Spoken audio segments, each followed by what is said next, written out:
लोग एसएसबी के all India स्तर के वॉलंटियर यहाँ पर 1 दिसंबर से धरने पर हैं तथा हमारे 60 साथी 5 दिसंबर से अनशन पर हैं। वो इसलिए हैं कि हम लोग पूरे जो हिमालयी जो बेल्ट है, पूरा चीन सीमा से लगा हुआ जो एरिया है, उनके सीमावर्ती गाँव के एसएसबी के वॉलंटियर हैं। जो लोग सन 1962 में भारत चीन युद्ध के बाद चीन से भारत की सुरक्षा के लिए इनको हथियार और छापामार युद्ध का प्रशिक्षण दिया गया था, ताकि जब कभी फिर पुनः चीन कोई आक्रमण हिंदुस्तान के ऊपर करे तो ये लोग अग्रिम पंक्ति के रूप में चीन से मुकाबला कर सकें। और उसके साथ ही अगर चीन के द्वारा कोई गतिविधियां भारत के क्षेत्र में की जाती हैं, कोई नया आदमी अगर भारत के क्षेत्र में प्रवेश करता है, उसकी सूचना ये अपने सरकार को दे सकें, अपने जो विभाग को दे सकें जिनके द्वारा ये नियुक्त किए गए थे। ये सिलसिला 1962 के बाद 63 से लेकर के 2003 तक चलता रहा। हमारे एसएसबी के वॉलंटियर लगातार एसएसबी के कार्यालयों में संपर्क करते हुए पूरा जो है उनको सूचना तंत्र का काम करते रहे, भारत सरकार को तमाम किस्म की सीमावर्ती सूचनाएं भारत सरकार को देते रहे। 2003 में एकाएक जो है एसएसबी का जो रोल बदल दिया गया, उसे पैरामिलिट्री बना दिया गया। पहले जो एसएसबी स्पेशल सिक्योरिटी ब्यूरो हुआ करती थी, वो फिर सशस्त्र सीमा बल में तब्दील होगी। सशस्त्र सीमा बल में तब्दील होने के बाद जो हमारा जो सिविल पार्ट था, ये एसएसबी वॉलंटियरों का पार्ट था, वो ख़त्म हो गया और उससे जो है ये इनके संकट के दिन शुरू हो गए। जो इनको साल में एक बार वर्दी मिलती थी, 21 दिन का इनका जो ट्रेनिंग होती थी, रिफ्रेशर कोर्स होते थे और 7 दिन की फील्ड आरटीसी होती थी, जो इनको कपड़ा वगैरह आदि दिया जाता था, वो भी बंद हो गया।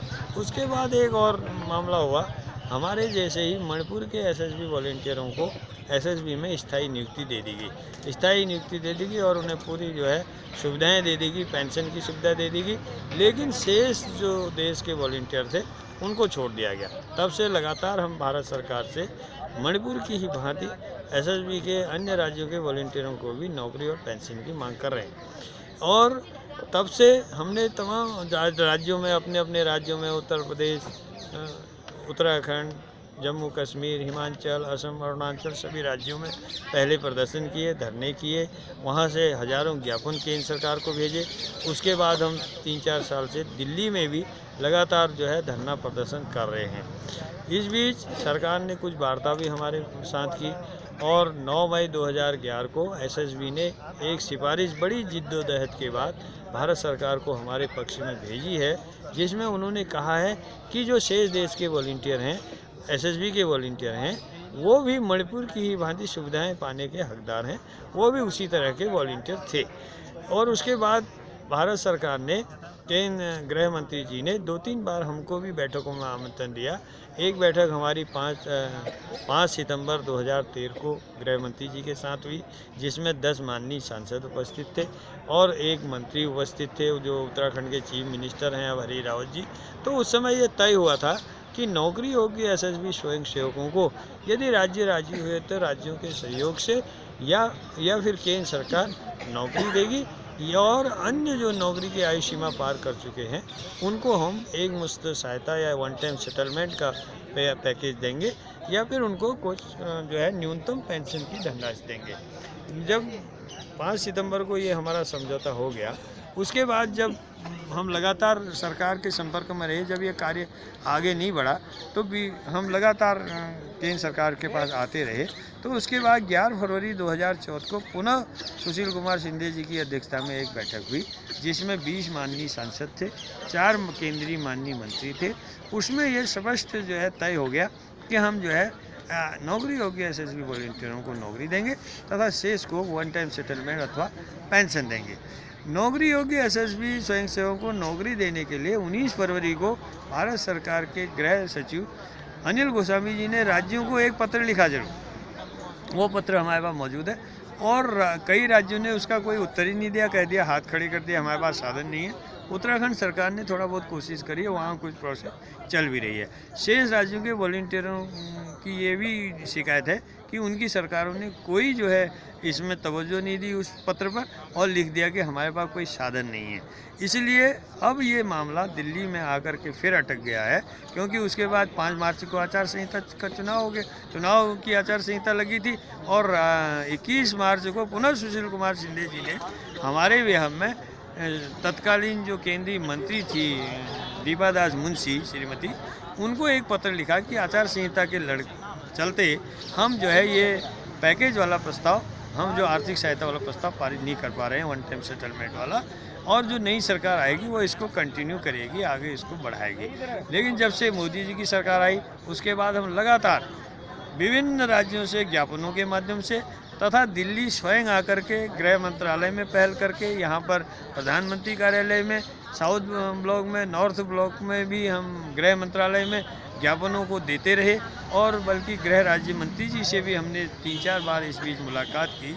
उनकी तरफ से कोई आश्वासन नहीं, किरण रिजिजू साहब जरूर हमें मदद कर रहे हैं, वो आश्वासन दे रहे हैं। हम अभी 4-5 तारीख को फिर मिले थे, लगातार मिल रहे हैं। वो हमारे पक्ष में, क्योंकि वो अरुणाचल के रहने वाले, उन्होंने हमारे पक्ष में चिट्ठी भी लिखी है और उनका आज भी मैसेज आया था कि मैं सरकार में पहल कर रहा हूँ। लेकिन ऐसा लगता है कि ये सारे मंत्री या जो हमारे सांसद हैं, ये बिल्कुल जो है एकदम से मोदी जी से या गृह मंत्री से बात करने में सच्चा रहे हैं। जो सांसद विपक्ष में रहते हुए हमारा समर्थन करते थे, हमारे आंदोलन का 6-7 साल से हमारा आंदोलन 7-8 साल से चल रहा है, और बड़े बड़े दावे करते थे और बड़े बड़े मंचों से चढ़ के बात करते थे कि गुरिल्लों का मांगे जो है एसएसबी वॉलंटियर की जायज़ हैं, इनका समर्थन होना चाहिए, इनकी मांगे जायज़ हैं, इनकी मांगे मान ली जानी चाहिए।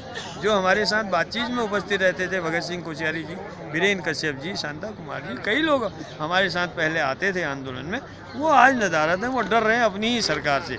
यहाँ तक कि मुझे अजीब इस बात कहने में कोई संकोच नहीं है, जब भाजपा की सरकार उत्तराखंड में थी, उत्तराखंड की विधानसभा ने एक सर्वसम्मत प्रस्ताव भेजा है केंद्र सरकार को 27 मार्च 2011 को। उसमें उन्होंने ये लिखा है कि एसएसबी के स्वयं सेवकों की सीमा पर कार्य को देखते हुए, उनकी योग्यता को देखते हुए उन्हें नौकरी, पेंशन और समस्त हित लाभ दिए जाएं। विधानसभा से सर्वसम्मत प्रस्ताव भेजा।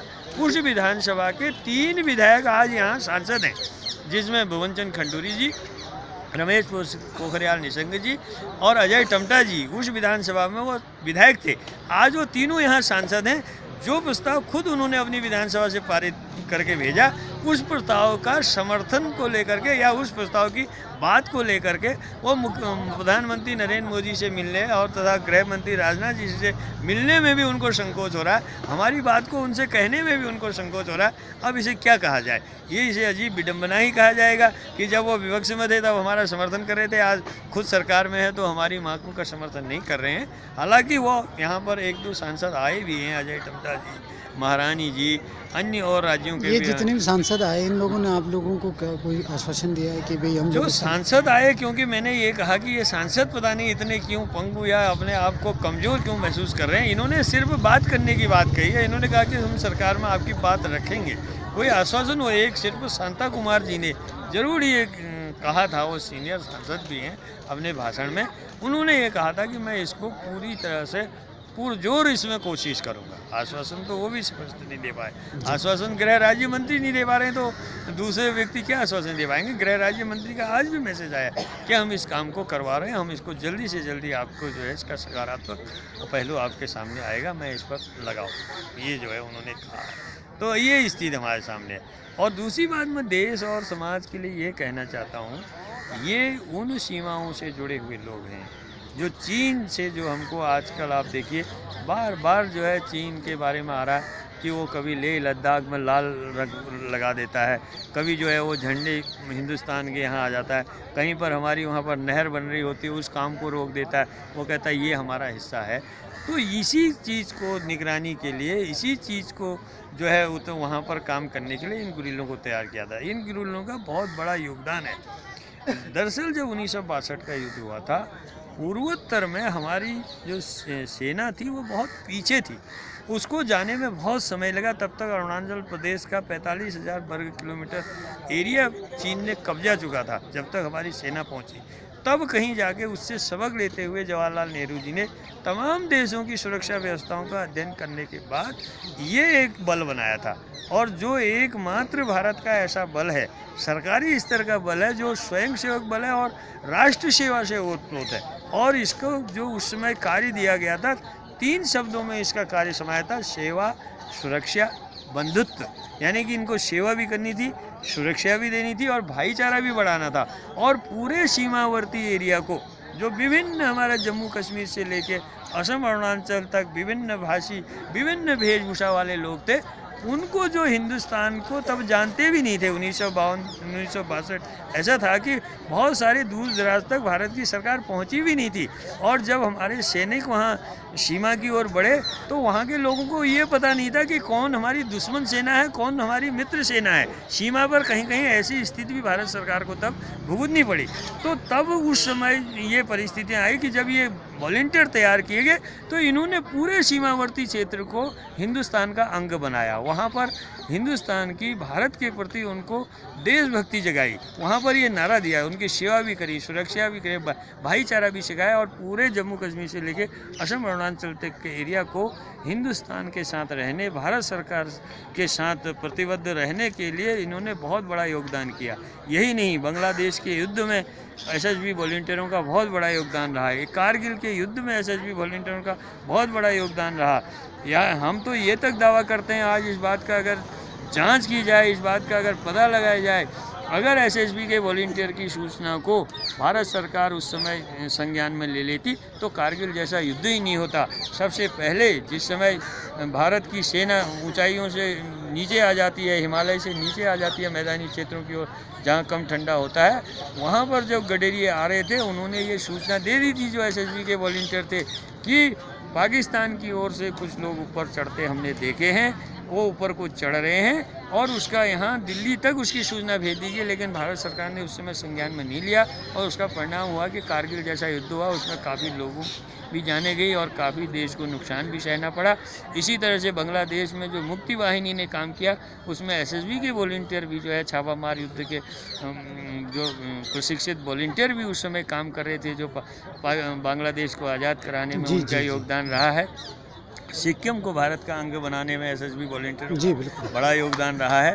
और सारी जो है सीमा पर चौकसी बरतने में इनका रहा है। और मुझे तो ये कहने में भी कोई गुरेज नहीं है, 2003 से पहले 1962 के बाद चीन ने उस बीच में बहुत कम सीमा में घुसने की कोशिश की, जबकि इधर देखने में आ रहा है जब से ये वॉलंटियरों की भूमिका ख़त्म हुई है और हमारे सीमा के लोग पलायन करके वो पहाड़ पूरे खाली हो गए हैं।